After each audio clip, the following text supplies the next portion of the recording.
Anita, how's your mental health? Questionable at all times. You know this.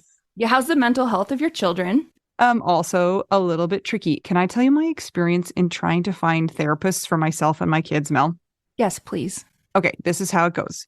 You ask around your friends and your family for a referral for somebody who's nearby. You finally find somebody who sounds like they might work for your family. You give them a call and you find out that A, they're not accepting new patients, or B, they have a huge wait list. So you start over again and you ask people if they know anybody who would be a good therapist and a good fit. Finally, you find one, you go and you meet with them and you figure out that you don't actually like them that much. But it's been so much work to find somebody who you can go to in your area that you're kind of stuck with them. Well, do you have any ideas for how to get around this? I do because guess what? I've actually had some therapists that I have found on my own, which involves what you're saying. Sometimes I remember one time I was like 3 hours in the bathtub on my phone looking Yeah. through websites.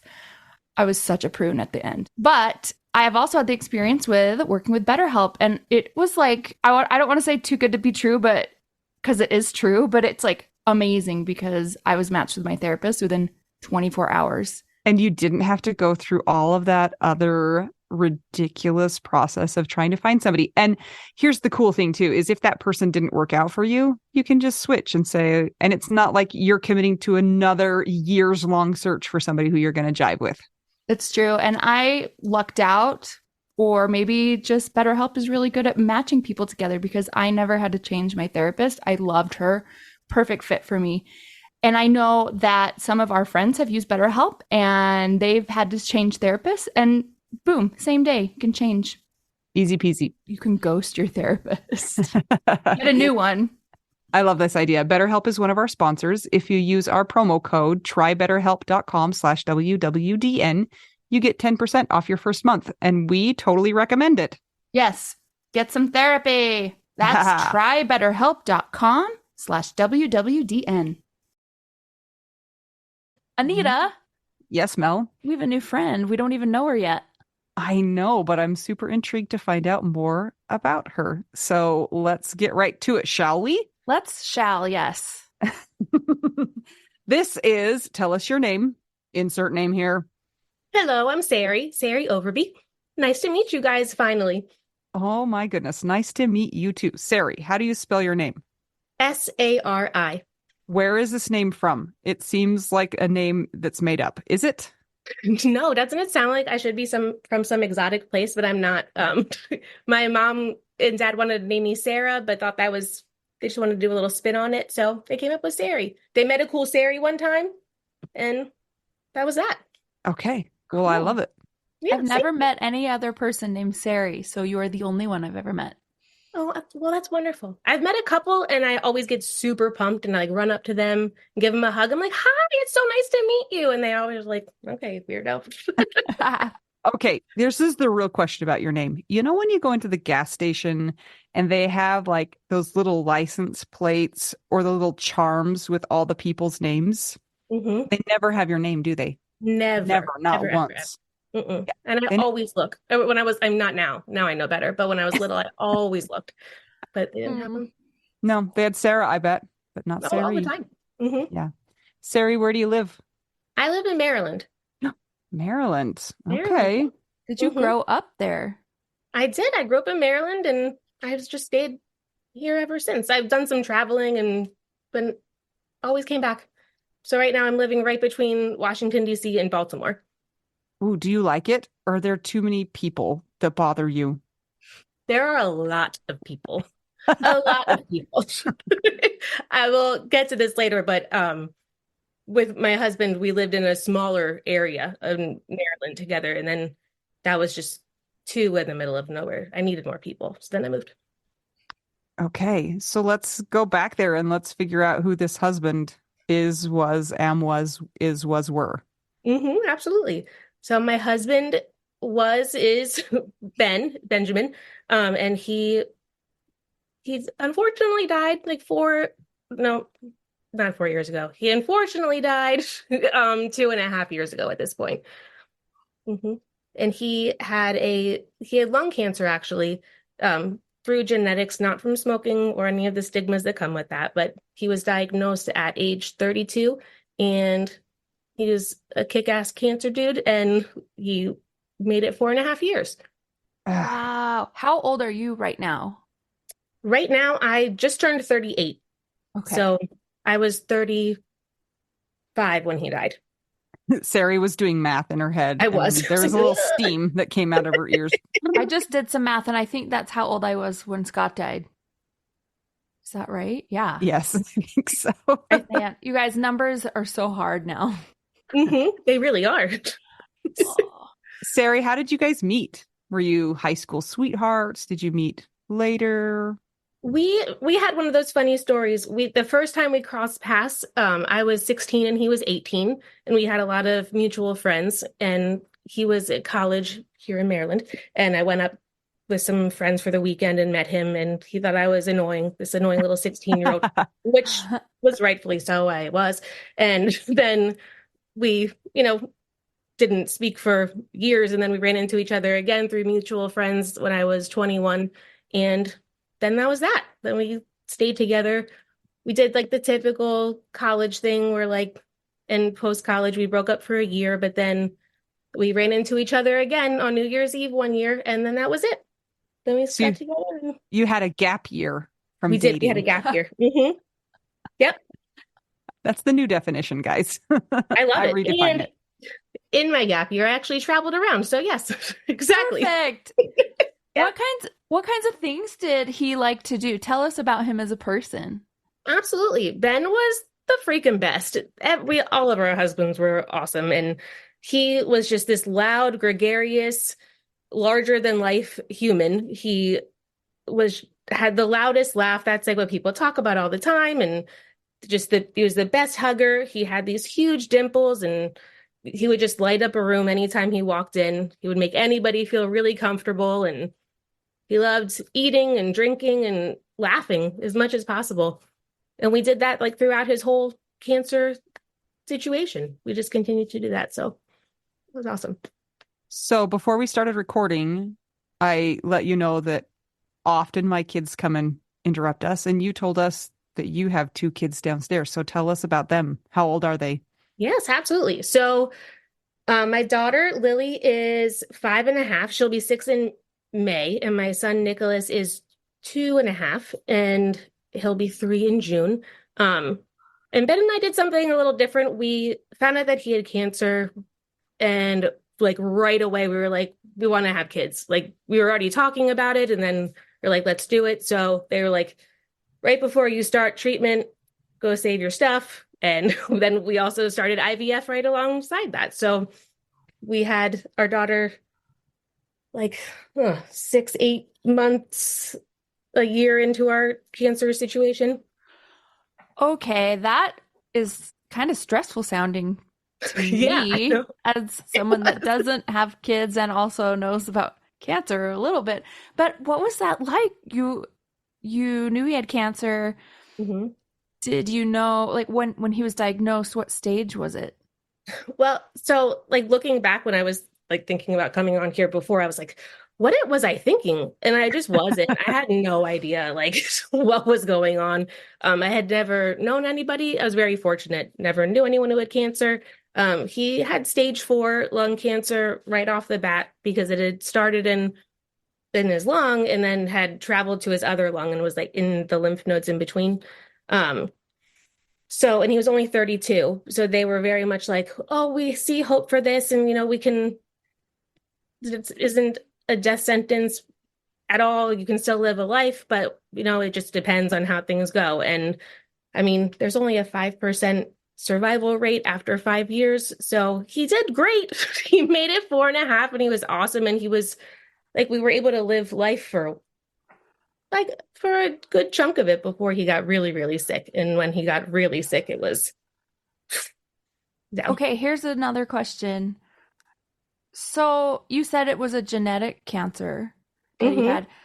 When you guys decided to do IVF and all of that, did you do any sort of genetic testing on the embryos? And If so, tell us about that, because Yeah. I've heard about that, and that also sounds stressful, but promising at the same time. Yeah, we did. So with lung cancer, like there wasn't a lot of research going on, but there was a lot of stuff like up and coming. So they were like, oh, if we do IVF, we can test the embryos and find out if they have this mutation.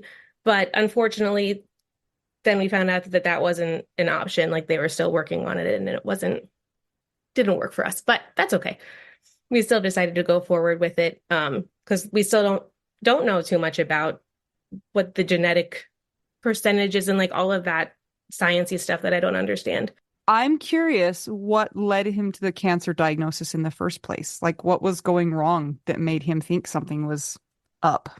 Yeah, absolutely. So Ben, he was super silly and ridiculous and like terrified of doctors and kind of, I mean, Ben, I love you, but kind of a huge baby. So like wouldn't ever go to the doctor like if something was wrong. And even though we were together for a long time, we didn't get married until 2015. So around then, he started just coughing a lot and a lot and a lot and a lot. And I was like, dude, you got to go to the doctor. Like, no, I'm not going. I was like, I'm not making your appointments for you for the rest of your life. Like, go to the doctor. And then one day somebody was walking past us and they heard him coughing and they said, do you need some help? And I was like, fine, I'll make you an appointment. And he went to the doctor and they immediately started testing for everything. They thought that he had, first it was walking pneumonia, then we got sent to a pulmonologist who thought it was unknown. I remember him asking, could this be bird flu? And I was like, no, it's not bird flu. And he got a biopsy done, but even through that, they thought it was just an infection, like a really bad lung infection. And so then they found out it was cancer, and they were just completely shocked, as we were too. How long did it take from his first time going to the doctor until you got a definitive cancer diagnosis? It felt very long, but in retrospect, it was from August until November. That is a long time. I mean, But like especially when through that, I mean, I was just so naive. I just never ever thought that it was cancer. Like that just didn't even cross my mind. Okay, question. Did you think that he had a man cold and that he should just stop coughing? Because I probably would have gone there and been like, could you just quit making all that racket? It's disruptive to my peace. I definitely thought it was allergies, and so did he. But then like it kept going on, and I was like, dude, like call. And just the fact he wouldn't call, I was like, in my mind, I expected us to be together like for the rest of his life. I was expecting like many years to come. And I was like, I'm just not doing that. I'm not calling for you. But Damn it. Yeah. And even if I did, it wouldn't have done anything like at that point. Yeah. Well, it just would have meant that so say like he started coughing in July and you called in July. It just would have taken from July to November to figure out what was Exactly. going on Exactly. as opposed to August. So, and he was like the best patient. He was so loving and wonderful. And we became like good friends with all of the doctors that we had been working with and the nurses. He was just awesome. He was so great throughout the whole thing. You said that your second child, I can't remember if you said boy or girl, but second child was 2.5, right? So yeah, so when we decided to have our second, Nicholas, so I don't know how to explain this. I'm going to go back a little bit. Then at first he was able to just take this pill. It was a targeted therapy for about 2 years, and he didn't have any side effects or anything. Like we were just eating and drinking and having a great time with life as normal. He was working. I was working. I'm a social worker, and Ben's in IT, and we were both working at the same nonprofit. And like we carpooled and all of that. And then I guess around year 2, like the cancer started spreading. Our daughter Lily was already born, and he went on to a clinical trial, and that lasted for about a year. And then things started going south, and he had weird side effects with that. Like his face broke out a lot, and he just had very strange. And towards the end of it, he started throwing up a lot, and they weren't doing MRI testing. They were just doing body scans. And then they said, okay, we see that your cancer is progressing, so let's do a full body scan again. And they found out that it had spread to his brain. and was like all over the place. But then they did a re-challenge of the targeted therapy, and it cleared up the brain mets completely. And he started chemo, and that ended up shrinking the tumors again in his lungs. And he was doing, I mean, we had a whole system. Like, he would be doing okay for 2 weeks, and then he had chemo, and he wasn't that great for a couple of days. And then we had extra help during that time, and it was manageable. And then I really wanted another baby, and he did too. So we were like, okay, this is the time. And then we decided to have our son. And then a month later, all of the brain mets came back, and he got extremely sick, and everything went downhill from there. So had you had your son before he died? With 3 weeks before he died. Yep. Oh, perfect. Perfect. Mhm. Okay. And No all of problems this, there. so like that part, me being pregnant with Nicholas and Ben getting more and more sick, was all during COVID also. So that was really cool. That was really awesome. An awesome time to have things happen. Yeah, like how was childcare for you when you needed to help Ben and then being around Ben? Tell us about that. Well, thankfully, since we both worked at the same place for so long, and I mean, truly everyone loved Ben. Like, I just can't explain. Like, he just had an awesome air about him, and they were rooting for both of us, I guess, since we had been there for so long. So they were really accommodating and let me work from home. And Ben, at that point, he said, I decided to finally stop working to like get some time, more time with my family, and spend some time alone trying to work things out mentally. And then the whole world stopped working. And so then now everybody is home because he stopped like right before COVID started. So we just we had to take Lily out of daycare because it just wasn't safe for us. He was so compromised at that point. But we managed a lot of me like trying to work and him taking care of her for like half the day. Then my parents would come over, or Ben's parents would come over and help a lot. And we like knew the cycle of when he would feel okay, when he wouldn't, and like when to call people ahead. But that worked for a little bit. But then shit got real bad. So I can't really remember what we did, honestly. Somehow I was still working and pregnant and taking care of Ben and Lily. And somehow we survived, but it was pretty wild. That's a lot. It A was. lot to carry. It was a lot. Oh, And my even like goodness. during his treatment, like because of COVID, I went to every single thing with him, and like we were just such a team. Everything that we did, it wasn't he had cancer, it was we had cancer, and like he was such a great support for me and vice versa. Me more emotionally, him physically, like I could physically, I would just know when something was wrong. And but even that, like I would go take him to chemo and sit in the car. I couldn't go inside. I couldn't use the bathroom. And I would bring a beach chair with me to like sit outside of the parking lot and read a book. It was like my time to myself. Okay, you're a social worker. So Yep. obviously you're completely trained on how to deal with situations like this, right? Oh, Like, of course. Absolutely. did It's you not the most broad job of all time. Yeah, I was actually, can I ask something about that? What type of social worker are you? Because that is a really big category. So at that time, well, and now I work with child and adolescents. At that point, I was the clinical supervisor of a therapeutic group home.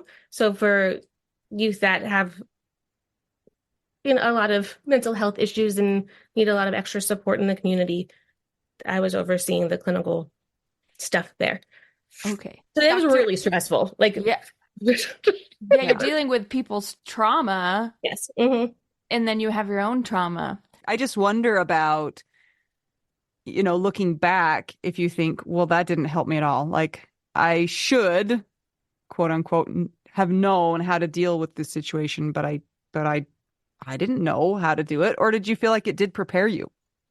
I don't think it prepared me at all, just because it's so different. Like the trauma piece, like I guess I am a trauma therapist, technically, but that is just such different trauma than the trauma of losing your spouse. Because I mean, I was working with kids, so of course it was their parents and other traumatic things that had happened in their lives, but losing your spouse is just something that, as you guys know, like nobody else can understand. And no matter what type of therapy you're in or providing, it's just completely different. They didn't do anything to prepare Um, me. I'm not sure if you've listened to one of our guests, Susan Hannafin McNabb, that we've had on the podcast, but she is a social worker and she works with soaring spirits as well. And one of the things that I remember her saying was when her husband died, she went and got all her social work books and just threw them out. She's like, Hmm. yeah, none of this helped me. Yep, I And do then remember that. I did some of the and I've done a little bit of social work like master's program, and even just reading kind of how the materials are presented in class, and it is again such a broad degree. It's I can see why that's the case, because before I would have thought, well, you're working with people and you're working with different types of trauma in different, it's people, like people are all people, and it's like, no. No, it's Are so there any elements of it that have helped you in going through your own process? I think a lot of it with my daughter. I ended up, so Lily she was 3 when Ben died. And so, but we were always very open with her, and she's always been very wise beyond her years. And like, told her what cancer was. Lily helped shave Ben's head when he was losing his hair. Like, he would involve her in, like, I have to go get my cancer medicine today. What Band-Aid color do you want me to wear when I come back home? And like, she would help him and bring, like, if he was sick, she would bring him food, and just made it as wholesome of an experience as possible, as weird as that sounds. Um, and like watching movies in bed together and just spending time. And I was just so concerned about her after he died, of how she was going to handle and understand death as a 3-year-old, like, and being so caught in the middle of it. I think that my social work degree sort of helped me with that to a degree. It gave me a lot of resources. I was able to use my social work resource situation to find like the right therapist and right words to use with her. There's few and far between in group grief things for kids, but like I was able to find them just by knowing the right words to use. I'm convinced that that's actually social workers' real, I don't want to say job because that's not the right thing. What's the word I want to say? Their real specialty is just being the ones who can procure the resources. Like they're Yeah. plugged into the different organizations and the different like companies that can help you. And it's invaluable. You don't even think about it until you're the one that's stuck in the middle of something and being like, who can help me? And the social workers are like, I know who can help you.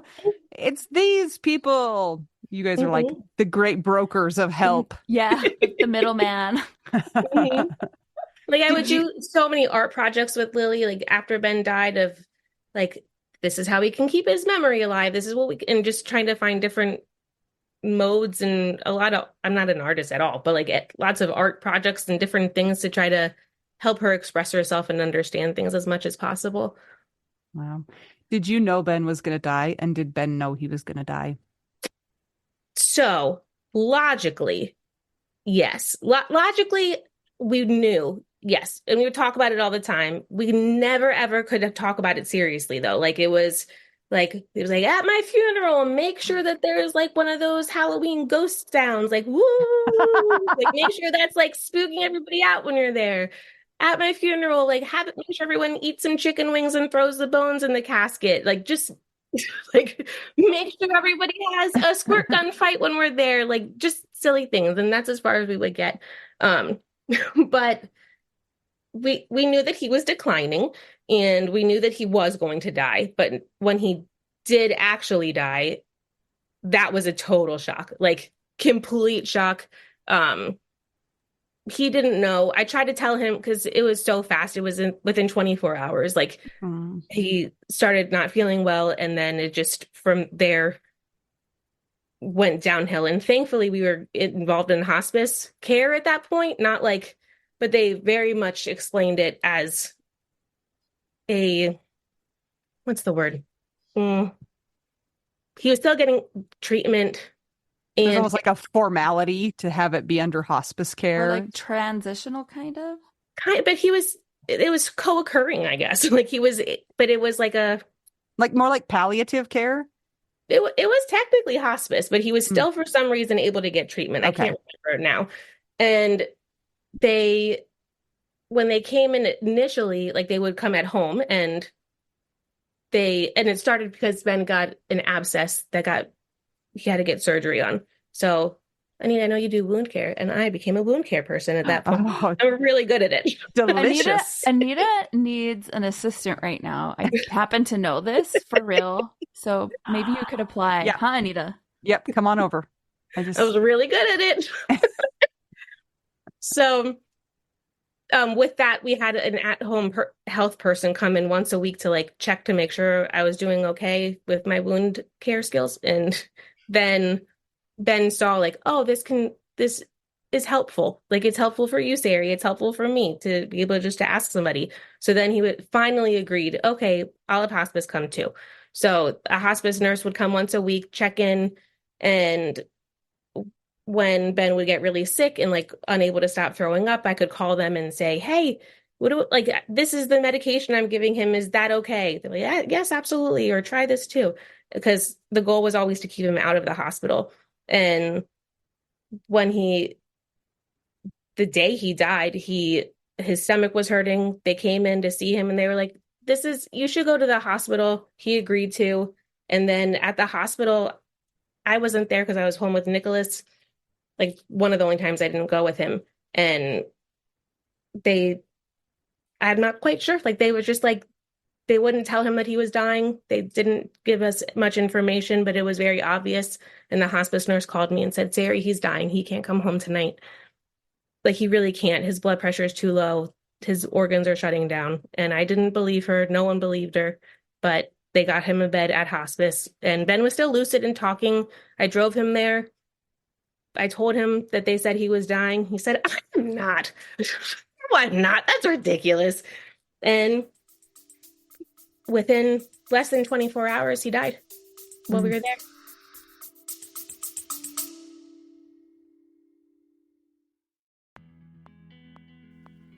Sometimes we assume that unless we had a huge life insurance payout, we don't really need to know anything about investments or even finances. But guess what? A little knowledge of finances is critical for all of us. Maybe your partner was in charge of that stuff, and now you find yourself making all the decisions. Maybe you're mad about that. Maybe I am. Nicole from the He's Gone But the Money's Not podcast is here to help. She tackles financial literacy by telling the stories of women and widows and finance experts and shares the lessons they've learned as certified financial planners. Whether you know a lot and feel confident in your financial decisions or feel unsure about all of that stuff, there is more to learn. Listen and subscribe to the He's Gone But the Money's Not podcast on all podcast platforms. This ad was paid for by Rockhouse Financial, an SEC registered investment advisor.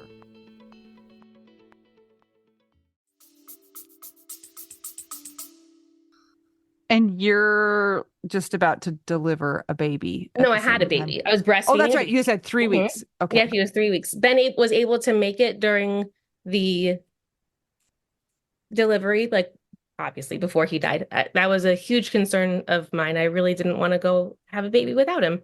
So somehow he was able to, and he stayed with me for the birth, and then he went home because he couldn't stand up any longer. So, but he was able to be there.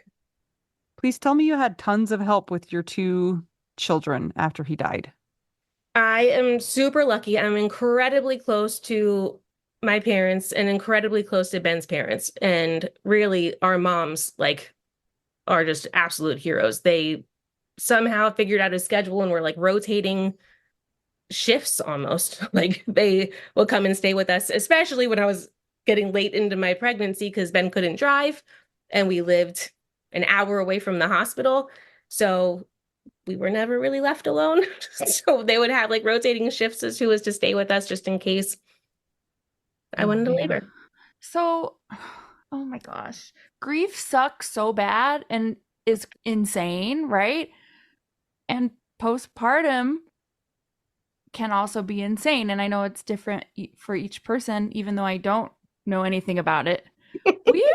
Tell us about that. It sounds extra horrible. It totally was. And sorry, I feel like I'm all over the place. But yeah, it sucked a lot. I truly don't remember a lot of that time. Um, but I swear, Lily and Nicholas, they're my heroes. They kept me going because I don't know what would have happened otherwise. I was so tired.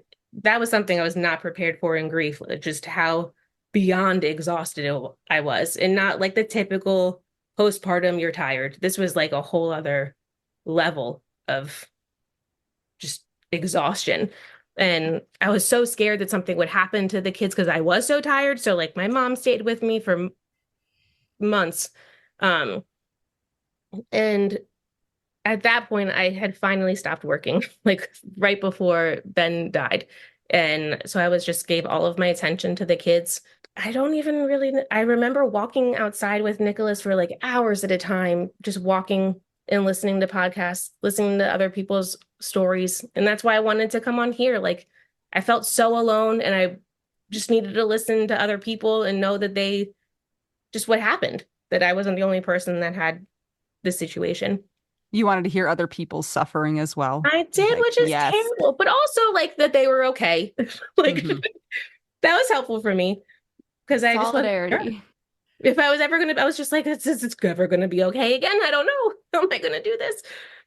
Oh my gosh. One of my friends, and I also, of course, don't know that this is everybody's experience. I'm assuming it's not. But after she's had babies, she's had the anxiety, the postpartum anxiety, and like suicidality that comes along with it. Did Mhm. you feel any of those sorts of things? I mean, I felt like that with no baby. Did, did you feel like that being I mean, postpartum I'm a and pretty anxious human being anyway. So yeah, I was certainly anxious. I remember specifically one time, it was the summer when Ben died. He died in July, and we were at the beach or the pool or something, and I was like, I can't go underwater. What if I die underwater and I can't come back up? And I was just so worried that something was going to happen to us all the time. Didn't feel, I didn't have the suicidality until a bit later. It wasn't as you talked about, like passive suicidality, where I was just like the rats eat me, whatever. Like The the rats. rats? That would be the That's a good worst, one. the worst way. Come here, ratty rat, have a nibble. let me lay down, like whatever. Although I'm telling you, I have heard stories that are not too far from that. So Like being thrown in with pigs.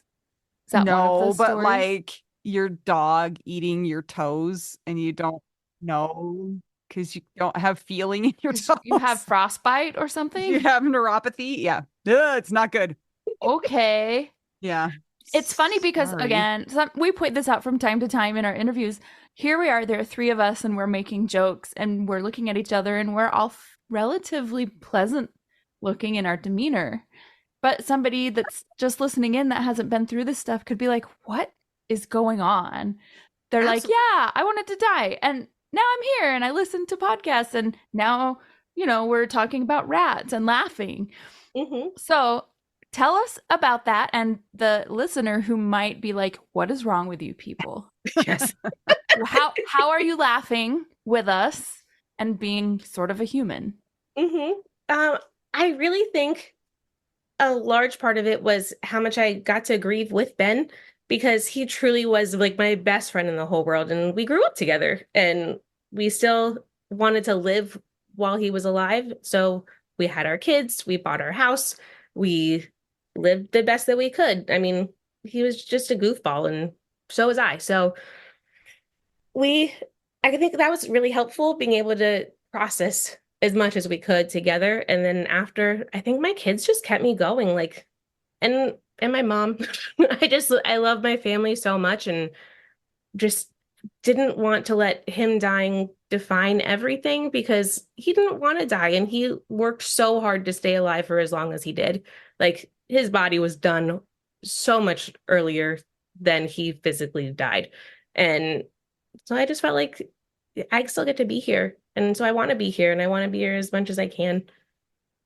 I have a question about some terminology that we use surrounding You just said Ben fought so hard to stay alive or tried so hard to stay alive. And some of the terminology that our society uses around that is they talk about fighting a battle, right? His cancer battle.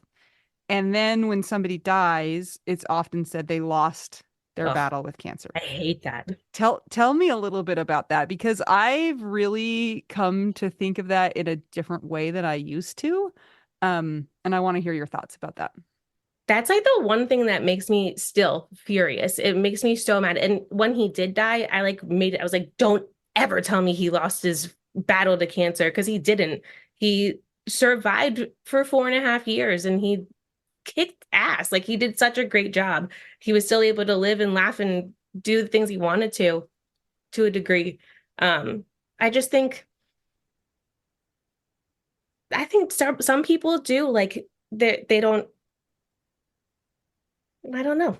I lost my train of thought. I'm not Is sure. it because it's seen as is it because the word lost is seen more like a failure? I Is think, to me, that that's why it makes me angry. okay? Like, he did everything he could to survive as long as he could. That's not losing. He Yeah. It was a terminal illness, and nobody would say those words, but like, looking back, like, obviously it was a terminal illness, and he did everything he needed to do and more. Yeah. And he fought I really hard.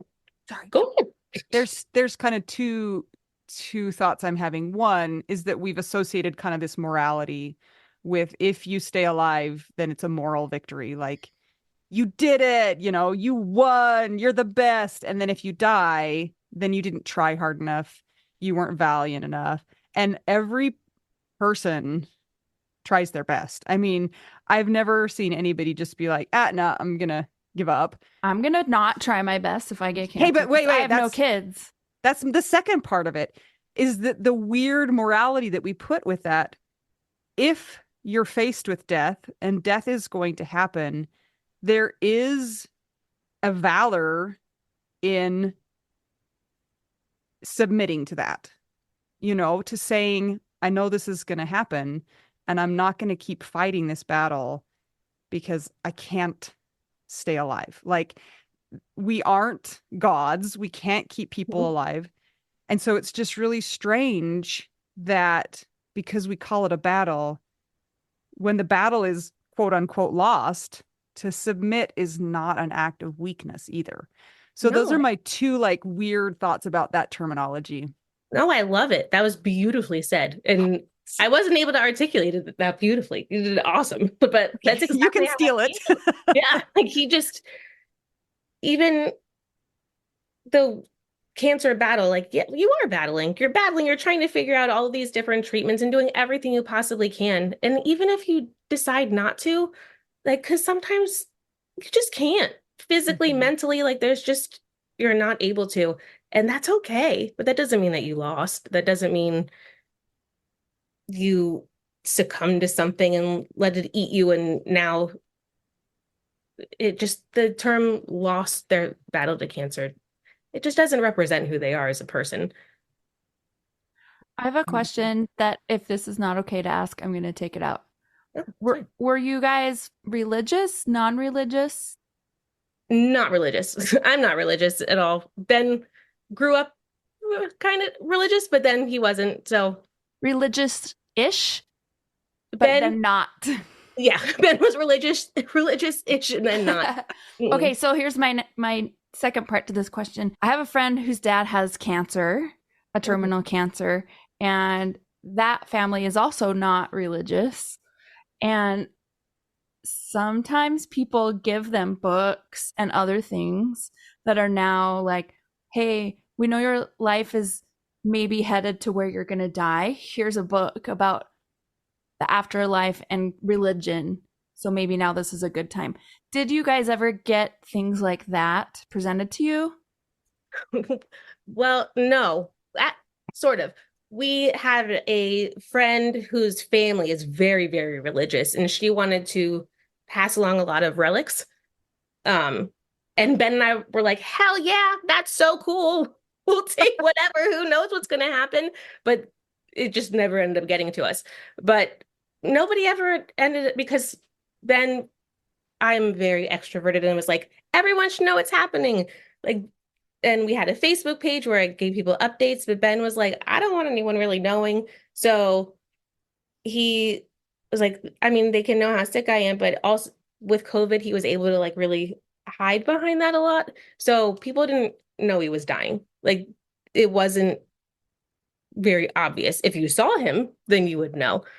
But otherwise, there's no way. Ben was a big dude, and he lost like over 100 pounds, and he had a huge beard before. Then he was all the way bald, no beard. So he was obviously sick. But no, we didn't have any religious. A lot of like, oh, we're keeping you in our prayers. You're in this prayer circle at this church, at this synagogue, at this place, and we were very welcome and open. Like, thank you for why not? Like, there's no harm in that. Thanks so much for thinking of us. That's so kind of you. Did you find it comforting when people would, after he died, say things like, oh, he's not suffering anymore, he's in a better place, all of the religious kind of No, statements that people uh, make? No. no. Did they make you mad, or were you just like, thanks for your whatever? I Go away. honestly, that's something I don't know if anyone said that to me, Hmm. truthfully, because I don't Well, remember I'll it. say it now. I'm so sorry for your loss. He's in a better place. God needed him more. No, How did that it feel? pisses me off. And so Nicholas was born 3 weeks before Ben died, and I remember getting cards and like, I'm so sorry for your loss and welcome your new baby. And I was like, screw you guys. Like, don't send anything. Or like when people sent flowers, I hated flowers. Hmm. Like I couldn't, like Ben's dead. I have to keep these other two humans alive and myself. Like, don't send me something else to keep alive. That just please take them away. I don't want them. That's funny. It's funny what, it's almost like people who are trying to help, like you can't win. You know No, what I I'm know. saying? And I kind of recognize that now, but in the moment you're like, why would you send me flowers? And they're like, well, we just wanted to say we love you somehow. And And that's I know. how we did it. And you're like, you terrible people. And then other widows are like, now I have a horde of plants and I love it. Mhm. It's so funny. I know. It's like you never know. Oh Yeah, my gosh, everybody's different. that's so much to deal with. And grieving along the way too, knowing that he has stage 4 cancer is a whole other thing. And I know Anita has talked about this a little bit with the recent passing of her sister. So it makes me wonder what kinds of conversations you had as far as, I know you said that squirt guns at the funeral and then it was like left at that. But did you guys ever get to the part where he may have said like, yeah, I want you to date again eventually or find somebody, or did you also keep that at squirt guns?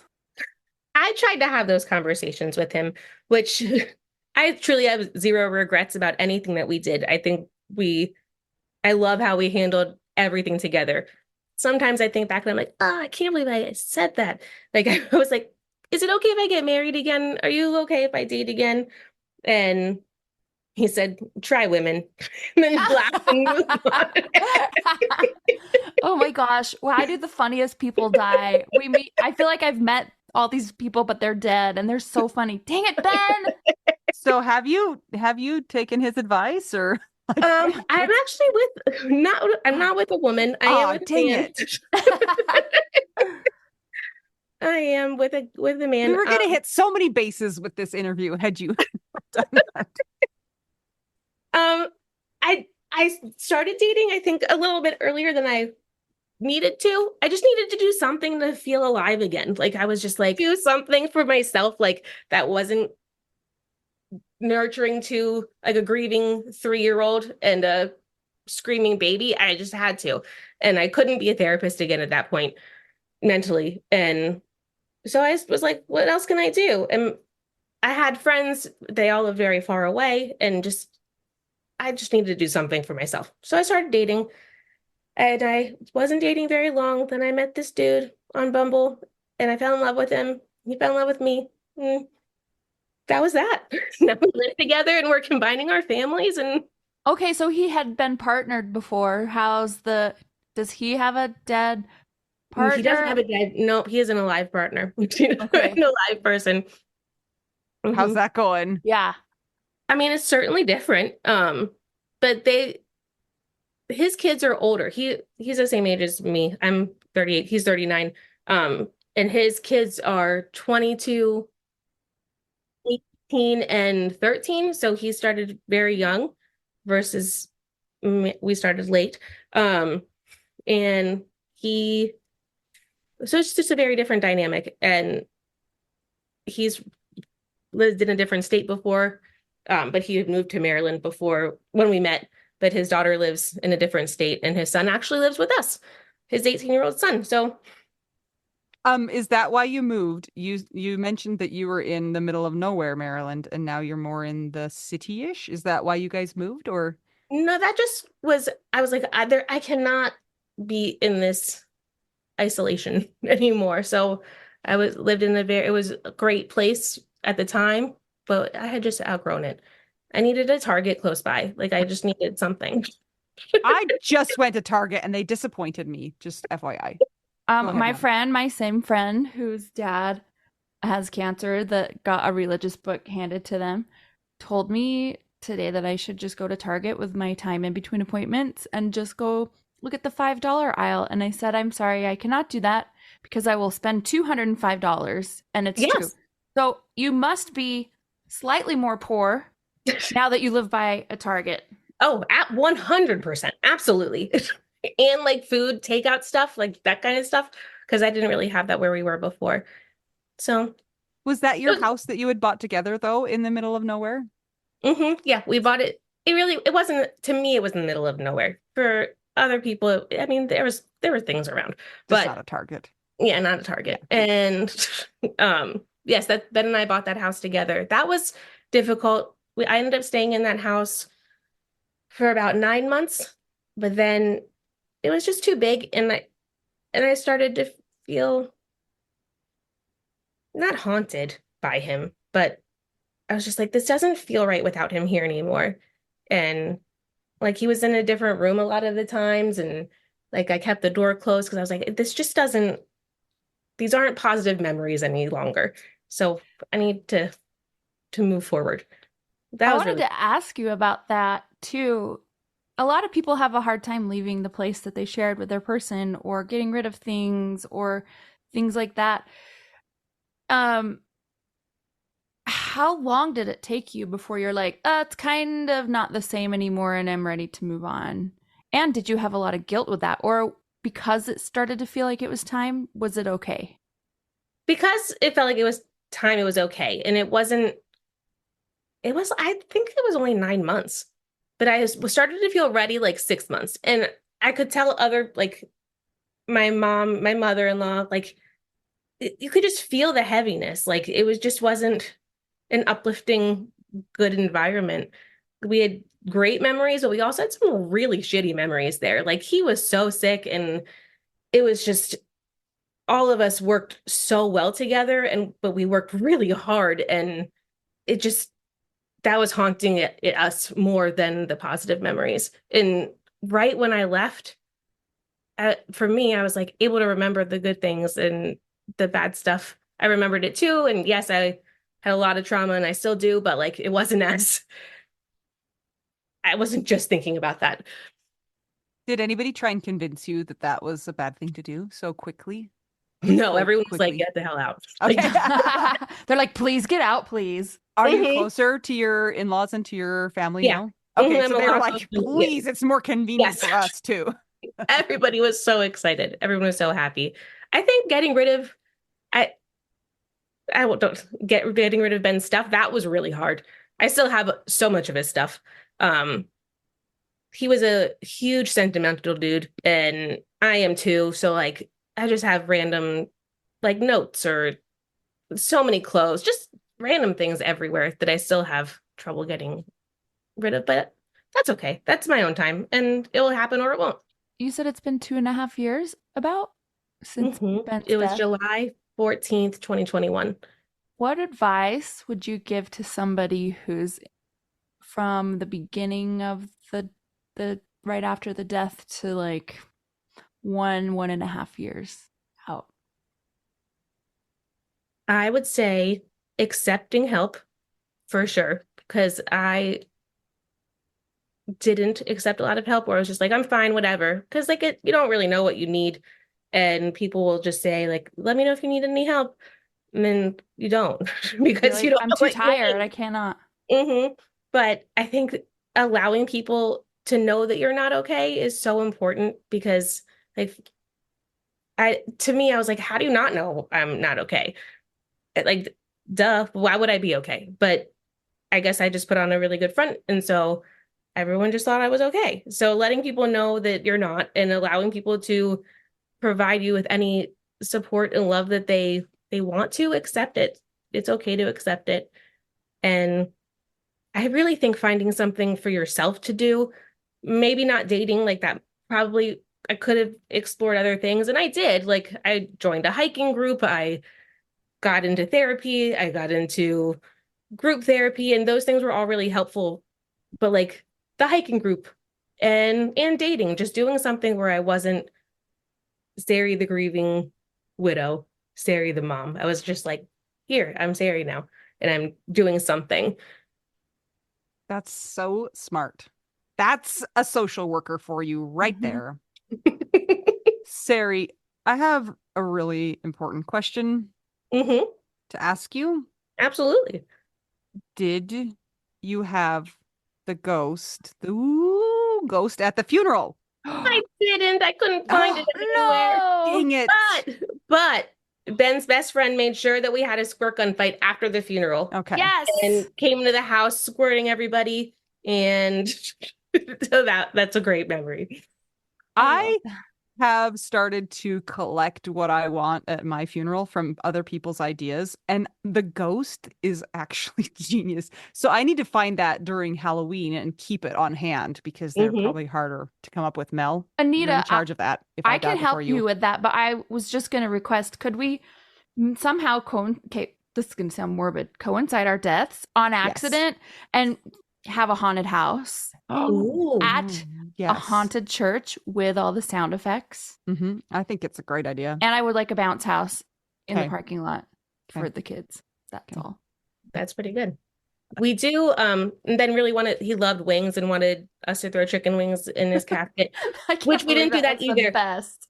But every year on his birthday, I've asked people that love Ben, his friends, family, whoever, to eat wings on his birthday. And he loves Star Wars and pirates. So just like goofy things and just to like do something that people love to do because Ben just always loved having fun. So that's been an awesome tradition. And people will send me pictures of them eating wings, drinking beers, wearing Star Wars pirate hats. Even people from like my support groups have done it, and or just people like this weekend I went out and I slept in until 12. I never do that. I'm like, yes, that's awesome. Yes. You know what? What if like somehow his casket disintegrated into the earth and they did throw all the chicken wings in there? And so then in 4 million years from now, when people are digging up fossils, they're like, hey, look at this new species of human that lived somewhere from 1900 to 2000. And it was Ben, and they thought that he like had a bunch of little wings. That'd be Just great. want to put that out there. I think Jason and Ben would have been friends had they known each other. When is Ben's birthday? I mean, maybe we have to have chicken wings that day too. Oh, March 14th. March 14th. Coming I'll on put up. that on my calendar. Put it on my calendar. Chicken wing day. I'll make a post in the Widow Wives Club. Oh, very good. Yes. Very good. That'll be awesome. Okay, Sari, I have the important question of all time. Ready? Ready. Favorite cheese? Ooh, Both yours and Ben's. ooh, that's a good one. Ben loved spicy. Anything spicy. Spicy cheese. That was his jam. Like spicy blue cheese, spicy cheddar. I like a stinky, fancy brie Too fancy. bazzola thing, like something soft that you can just eat it with your finger. Okay. So like easy cheese. Just kidding. Velveeta. There we go. Sari, thank you so much for joining us today. We appreciate you giving us a little bit of your time. and letting us know about your journey and Ben's journey. All right. If you guys have enjoyed this podcast, how about you check out our Patreon? It's patreon.com/WWDN. It really does allow us to keep the podcast going. If you'd like to buy us some tacos, go to buymeacoffee.com/widow we do now. And we always appreciate a nice rating and review on Apple Podcasts or Spotify. Till we get to talk to you again, I'm Anita. I'm Mel. And I'm Sari. And we're just two young widows and one young widow that when you say her name, your phone thinks that you're talking to it. Not that that's happened while we've been talking.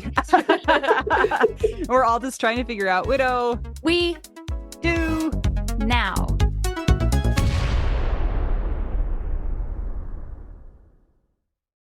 This is my favorite thing to discuss with you.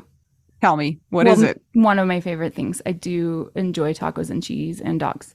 This is about how you cannot pay hundreds and hundreds of dollars for a phone plan, especially when you're a widow, your person is dead, you might have kids, you might need another option, and you just want your phone to work, you want unlimited texting and service, and you want it to be like $25 a month. It blows my mind that they have plans that start at $15 a month. That is so cheap. And the cool thing is it uses other 5G networks. And so you don't have to pay extra for that. And you still get great service. Yep. Anita and I have traveled all over and I have used my phone. So I highly recommend it. And my mom's even on it. When my dad died, we put his phone down to the cheapest plan, which is $15 a month. And I think my mom's on the $20 a month plan, and it's so worth it. It's so much cheaper than what we were all paying before. So I highly recommend it if you're on a budget or not. Who cares? Ryan Reynolds is in charge of the company, and they send you free stickers with Ryan Reynolds temporary tattoos. It's kind of the best. So if somebody wants to sign up, what can they do, Anita?